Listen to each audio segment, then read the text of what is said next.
everybody, it's Megan Shigo again here with Century 21 Affiliated, and I'm here today to talk to you about some fundamental changes that have happened in the real estate market in 2024. For decades, the home search process was that you met a realtor at an open house, or you had a referral from a friend or a family member. They took you to show properties, and I'm oversimplifying it. You wrote an offer, you went through a transaction, you closed escrow, and you never got a bill. Well, in 2024, there was a National Association of Realtors settlement due to an antitrust lawsuit. And so what the lawsuit alleged was a couple of things, but there's two key factors here that you should know about.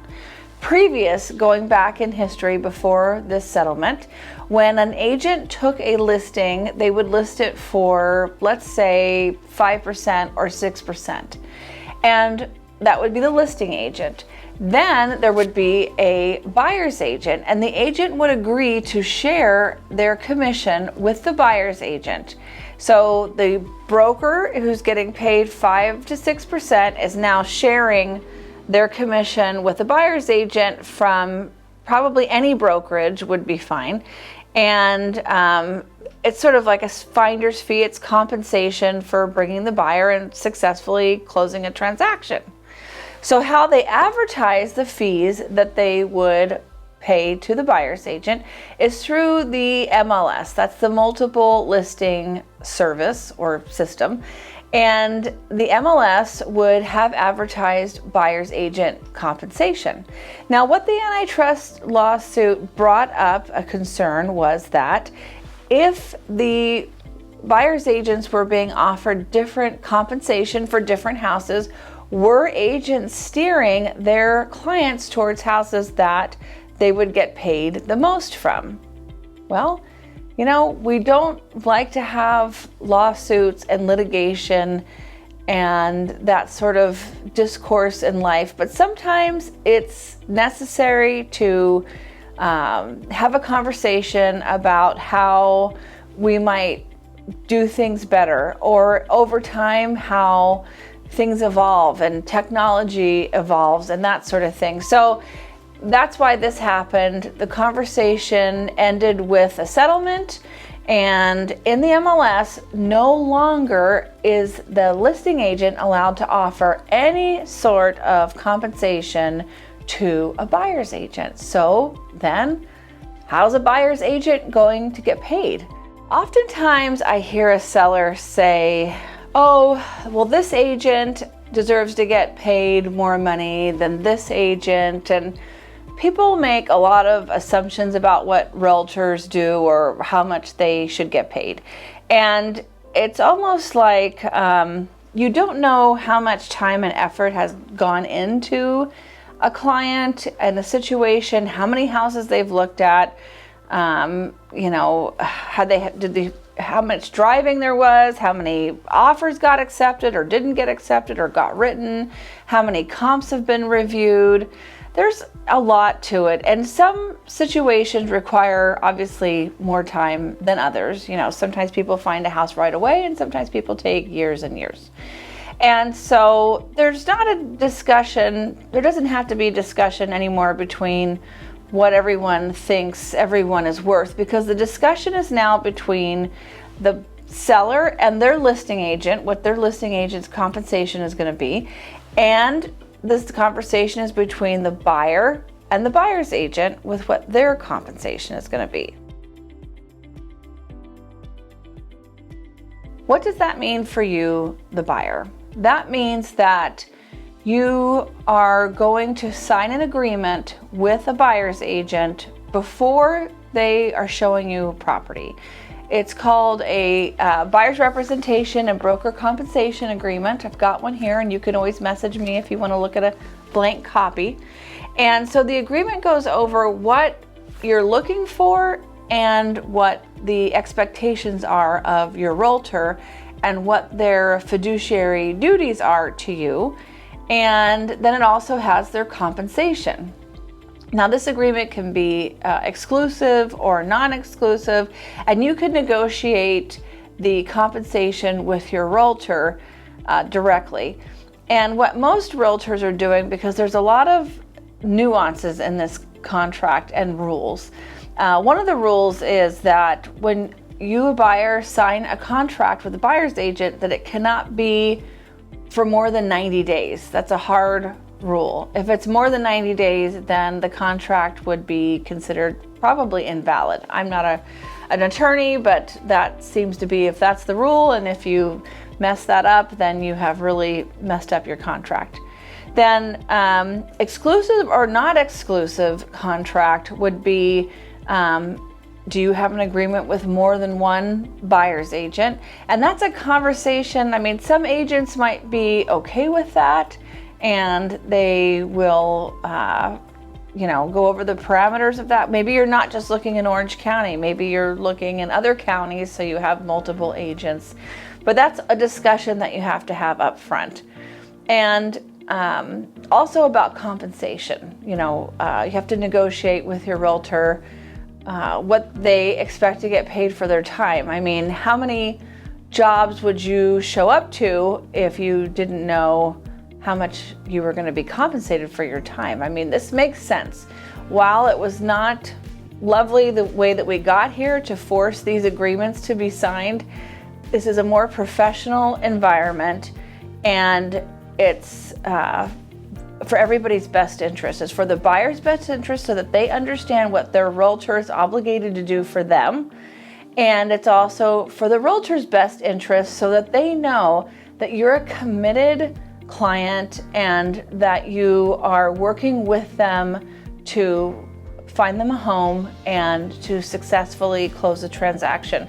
That way your realtor can really commit the time and energy that it takes to properly serve you, because they know that you're committed to them. If you're working with a realtor and they have not brought up the agreement with you, then you should bring it up with them, because it's not a conversation that realtors have been accustomed to having with a buyer. Because quite frankly, a buyer and a seller are in two completely different situations, right? When they're in a real estate transaction. A buyer is having to come up with a lot of money, their down payment, their closing costs, and now we're adding the agent's compensation onto the list of dollars they have to bring in. So this is not a comfortable conversation, versus a listing agent with a seller is having a much different conversation, which is how much money they're going to make when they leave. And so we've got two different conversations coming on here. We've got two different skill sets for a professional to be able to talk to their client about how much money they have to bring in versus how much money they're going to make. So you can see where some agents might be pretty uncomfortable having a conversation with a buyer about this.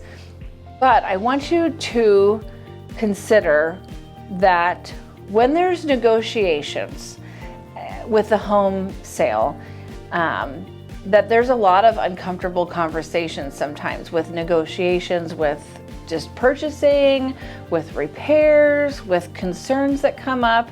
And so you really want to choose a realtor who can have these conversations and explain things to you in a way that's easy for you to understand, and is preparing you, because that's really part of having a fiduciary duty towards your clients, is that you are prepared for what's going to happen next. If you don't know what fiduciary means, it's a big word. The spelling is, hard, but it's easy to remember what the obligation is. A fiduciary is like a marriage. It's a type of that you have to look out for people, look out for their best interest, and you have to be skilled in your position so that you can do that. So you really want to look at the type of relationship you have with your realtor and if they've been able to have this conversation with you. So, how much does a buyer's agent get paid? Well, that is totally between you and the realtor with what their compensation is going to be. And that's a plan that you can come up with together. Now, in the contract, there is a spot on there currently that says buyer doesn't have the funds to pay the buyer's agent's commission, and it's totally reliant on the seller paying the buyer's agent commission. And so let's talk about how, under what circumstances is the seller going to pay the buyer's agent commission. Now, it's been a good year since this whole thing has happened.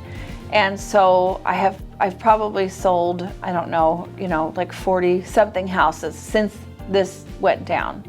I've had one seller so far refuse to pay the buyer's agent's commission. And that was because the buyer's agent was purchasing the house for their own personal use. So the seller said, no, I'm not gonna pay you to buy my house, which that makes sense. When the realtor submits for compensation from the seller can agree to the compensation, not agree to the compensation. The seller could raise the price to cover the cost of compensation.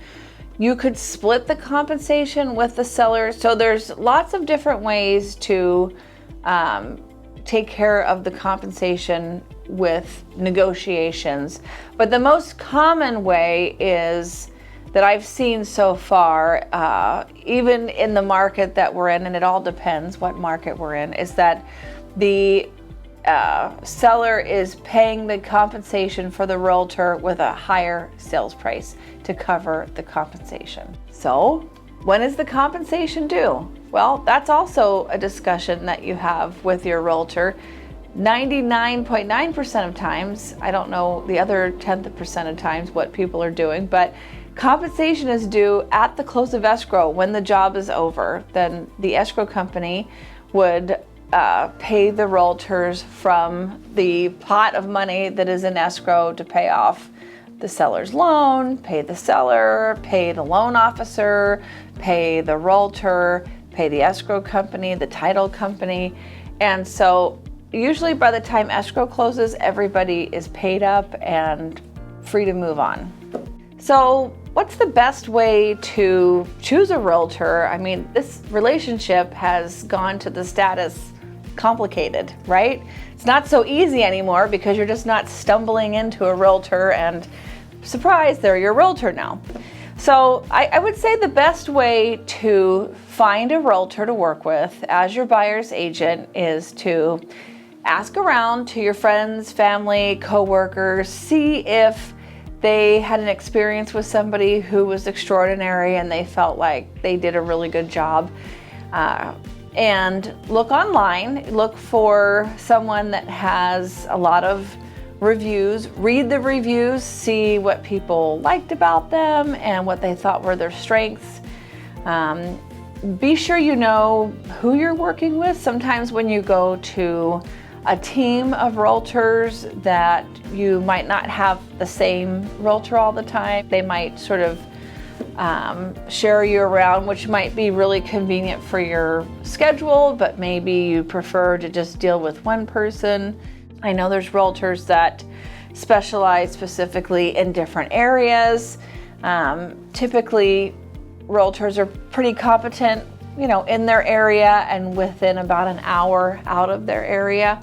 So they don't have to be just in one specific area, but come up with a list of questions for the realtor. And I would interview a few realtors. I would talk to them and see who do you jive with.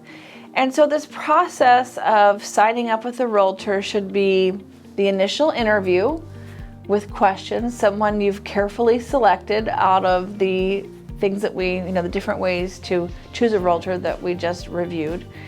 And once you choose a realtor, then the next meeting should be to go over the expectations and this contract and outline compensation and time frames and that sort of thing, and really nail down what you're looking for. So that way, you can be set up on searches and you can plan your first outing to go look at houses. The real estate landscape is evolving, but one thing's for sure, if you find a wonderful, competent realtor, they will make your home buying and home selling experience really lovely and enjoyable and find you a great home to call your own.